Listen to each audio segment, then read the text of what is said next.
ఆశ నిగ్రహం విషయంలో మనకి సహనం, మనం సహించే వారం కావాలి. మనం ఏం చేస్తామనంటే సహించంగానే అన్నింటికి సణుగుతూ ఉంటాం. ఈ సహనానికి ఆపోజిట్ ఏంది తెలుసా? సణుగుడు. ఇక అన్నిటికీ సణుగుడే. ఇజ్రాయేలీలు సణిగి ఏమయ్యారు? సంహారించిన దోతకు సహించాలి. మనం సహనం కలిగి ఉండాలి. కుటుంబంలో, సంఘంలో, నీ వ్యక్తిగతమైనటువంటి జీవితంలో దేవుడు ఏదైనా ఇస్తానన్నాడా? వెయిట్ చేయి, సహించు, కానీ సణగొద్దు.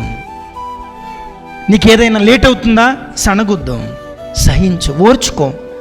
శ్రేష్టమైన దాన్ని పొందుట కొరకే నువ్వు సహిస్తున్నావు. నీకు ఎదురవుతున్నటువంటి ప్రాబ్లమ్స్ విషయంలో సహించు. పరిస్థితులను సహించాలి, మనుషులను సహించాలి. నీవు ఎప్పుడైతే నువ్వు సహిస్తావో ఆ సమాధానకర్త అయినటువంటి దేవుడు నీ కొరకు గొప్ప ద్వారాలను తెరుస్తాడు. ఆమేన్.